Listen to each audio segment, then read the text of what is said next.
Well, from Kolkata to New Delhi to Telangana, the story remains the same. Women are hounded, harassed, raped, and even murdered, be it malls, schools, offices, or even their own homes. There's no place where women are actually 100% safe. When our Beti can't be safe within confines of her comfort, this raises a massive question. Just exactly how safe are our women? Let's start with the latest that's coming in on the Kolkata molestation case. The police has summoned the principal of the school where a 4-year-old girl was molested by one of her own teachers. Remember, this incident took place within the school premises. In a crucial meeting with the school authorities today, the parents demanded that the principal be arrested and that the management should be completely changed. The deadlock continues and the school will remain shut tomorrow as well.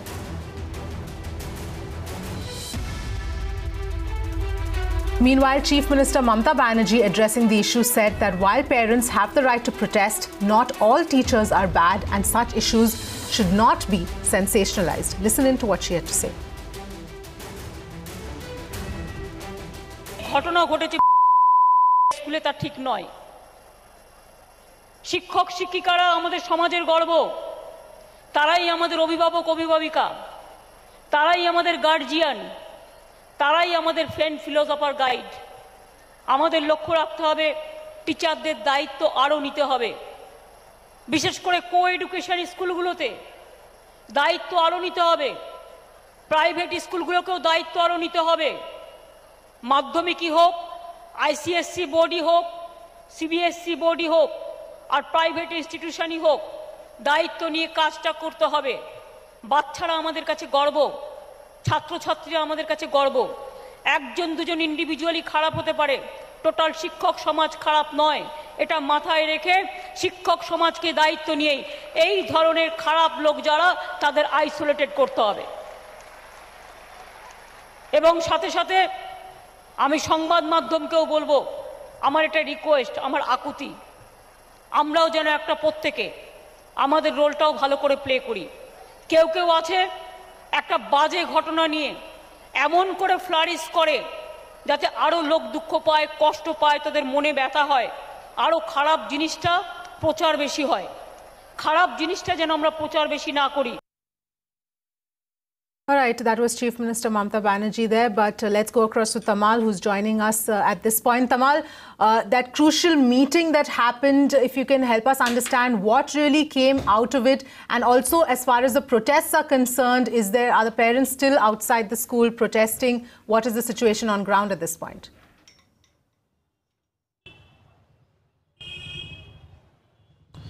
Well, I'm right outside the school. Now, on my right, there is police deployment, and on my left, there are a series of posters which have been pasted on the wall of the school.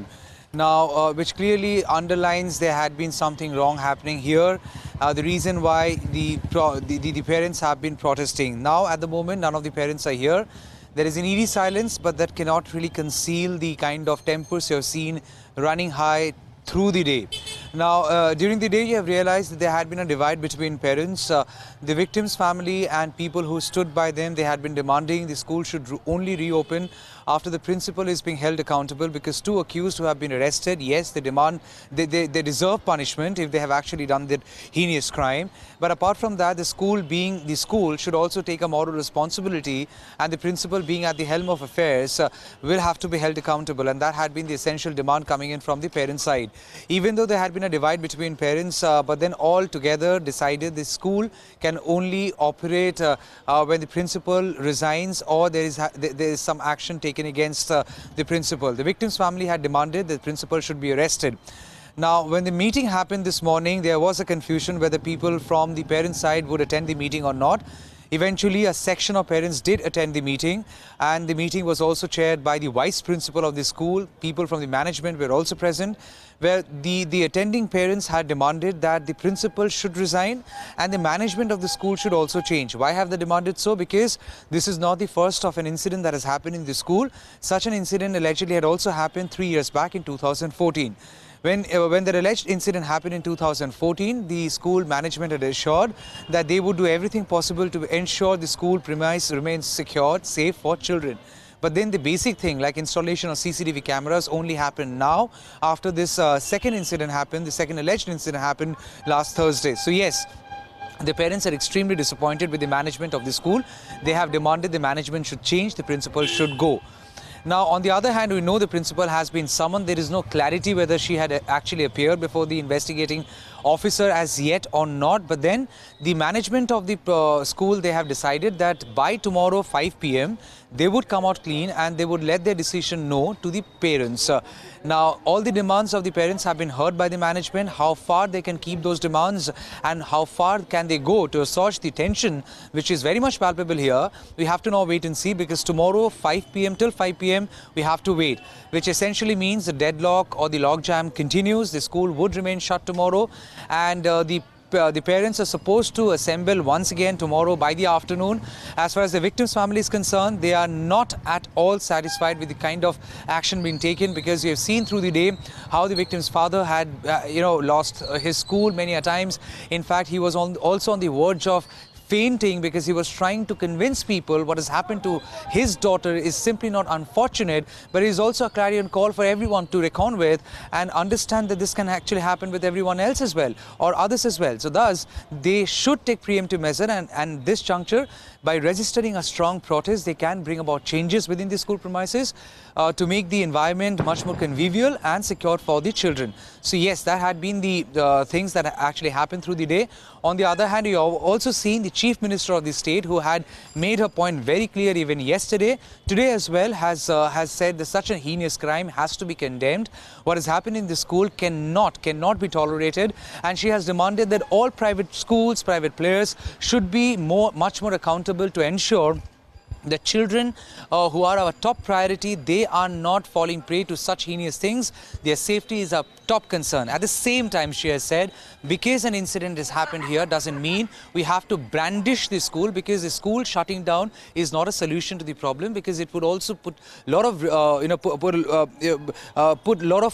future of other students in uncertainty. So thus, she has said that all teachers should not be judged in the same yardstick, and at the same time, she has appealed media that there should be no sensationalization of the issue, because whatever we show and whatever we say has got a direct impact on children. And yes, to a great extent, I as a reporter on ground would agree, because I've seen how children who have been assembling outside the school gate, hoping the school would reopen, how they are affected by the entire turn of events, because they are part of the school and they realize one of their own has been affected or has been a victim in this because of this heinous crime. So yes, there is a visible fear, anxiety, panic among these children, and certainly they don't deserve to go through that. So as far as the administration is concerned, they are saying the law would take its own course against those who are responsible, the accused. At the same time, the school should understand what is important and take corrective measures, so the school can also reopen and studies can continue, but as I said, in a very convivial and safe atmosphere for children. Back to you. Right. So Tamal, the other question I had, if you can help us understand in terms of the two different schools, because there are two different incidents that have happened. What has changed in the schools? You mentioned briefly about CCTV cameras being installed, but as far as safety measures go, has anything more been done? Extra CCTV cameras installed, extra security for the children? What exactly has been done?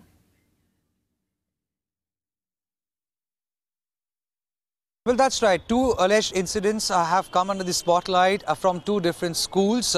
I'm outside one particular school, which we are referring as School A, where the latest incident happened, and in School B, which is in Behala, the alleged incident happened in the month of June and again got repeated in the month of September. We have seen angry parents taking to the streets yesterday outside that School B in Behala, and how they have even resorted to road blockade demanding action against the perpetrator. We know one of the accused who have been identified by the parents and also by the little child who is only 3 years old. One of the accused has been arrested late last evening, and even after that, we have also seen yesterday while the protest was going on, there was a lathi charge on the protesting parents, which had further aggravated the situation. So yes, out of anger and out of outrage, parents had even gone to Behala police station to register their protest, because such a response coming in from cops, they tried to say, is unacceptable, because they are absolutely anxious parents who are only asking for safety of their children. So as you rightly said, these are two different schools. Two alleged incidents have come to the spotlight, and with regards to school A, from outside where I'm standing, CCTV cameras have been installed, but then parents are certainly realizing CCTV cameras are not enough. They have also demanded that there should be proper management, wherein if a child has to go to a washroom, he or she should be escorted by a senior lady, so that no one walks up to the washroom alone, so that they are always under the supervision of somebody senior, so that the chances of something untoward happening is very minimum. So yes, there have been several demands put forward before the management. As I said, we have to wait what really transpires as far as the decision of the management is concerned. We will only get to know by tomorrow 5 p.m. We have to now wait and see to what extent will they go to assuage the tension, because the parents have made their demand very clear, and their basic or the top demand that they have made is the principal has to go. Even though the victim's family had been demanding, the principal should simply not resign, but should also be arrested. All right. Thanks, Tamal, for getting us all those details in this particular case. So we'll have to wait and watch till 5 p.m. tomorrow as to what happens, how this moves forward, and whether the parents' demand actually get fulfilled. But on that note, let's slip into a quick break. On the other side, we'll continue to focus and this time get you the story as far as Telangana is concerned, because it's no different there. Welcome back. You're watching The Big Story. From Kolkata to New Delhi to Telangana, the story remains the same. Women are hounded, harassed, raped, and even murdered, whether it's small schools, offices, or even in their own homes. There's no place that women are actually 100% safe. The story, in fact, is no different in Telangana. Two incidents from Telangana have forced us to ask the same question again, which is how safe are women in our own country? In the first instance, a 7-year-old girl was kidnapped from right outside her home in Telangana, Gorikotapalli. She was allegedly raped and then left on the fields. The girl was last seen by her family members playing outside her house, after which she went missing. A case of rape and murder coming to light from Jaishankar district in the state of Telangana. A 7-year-old girl was standing right outside her house while a protest rally was passing by. She was inquisitive, hearing the noise. She came outside. She was seeing the protest. Immediately, within a few minutes, her parents realized that this little girl, 7-year-old girl, was missing. The locals came there, they alerted the police. Along with the parents, they all went searching for the little girl, but they didn't find her. It was later the next day, they found the body of the young girl raped and abandoned in an agricultural field. Now a case has been registered and the local police are looking out for the accused. A manhunt has been launched by the local police and they are hopeful that they will find the accused. Now, the other instance in Medak district, a woman who was 7 months pregnant died after she tried to jump off a vehicle that she was trapped in by her predators. The woman, in fact, was on her way back with her 7-year-old daughter when two men tried to rape her in the car. The woman, along with the baby that she was carrying, died on the spot. Well, a shocking case coming to light from Tupran in Medak district of Telangana. In fact, a 35-year-old woman who was 7 months pregnant was returning back from work. She was standing at the bus stop. She had a 7-year-old daughter with her. She was waiting for a bus. She didn't get one. That is when a lorry was passing by. In fact, she took a lift from the lorry. There was a driver as well as the cleaner inside. We're hearing she was assaulted inside the lorry in front of her daughter. And when her particular village came, the driver refused to stop and she jumped out of the lorry only to escape the rape attempt by the cleaner and the driver. Now, immediately as soon as she fell, she suffered from head injuries and she succumbed to her injuries. A case has been filed and a manhunt has been launched by the police to find the accused. All right, those are two different instances coming in from Telangana, both horrific instances of rape, where in Medak district there was a 7-month-old pregnant woman who was forced to jump off a moving vehicle because she was trapped there by two men who were trying to rape her. She was on her way back with her 7-year-old daughter, and she had to jump off the car in an attempt to escape them. She, of course, died on the spot along with the child that she was carrying. Her 7-year-old daughter, we understand, managed to escape. And the other instance that we're talking about today is again from Telangana, where a 7-year-old girl was kidnapped right outside her home in Telangana. She was raped and then left on the fields. The girl was last seen by her family members playing outside her house, after which she went missing. In both these instances, cases have been registered and manhunts are on to find the accused. But so far, there has been nothing in terms of finding the accused, finding the perpetrators who carried out these heinous crimes. But cases, we understand, have been registered in both these instances. And of course, the other instance that we're talking about today is in Kolkata, which also we just saw, where the two young children, the ages of 3 and 4, were actually molested within their schools, two different instances. The parents were lathi charged yesterday in trying to protest. Let's go across to Brinda Adige, who's joining in on the phone line. Brinda, there are different 3 instances at least today that we're tracking. What's happened in Kolkata, what's happened in Telangana. Wherever you are, whether it's your school, whether it's your home, pregnant lady, a child, there seems to be no place really that women are safe. Absolutely right. The first thing that comes to our mind is the government is not serious. Certainly not serious about any kind of safety or protection for children or women. And the entire slogan of Beti Bachao does not seem to have become part and parcel of either the politicians, the elected representatives, or the district administration.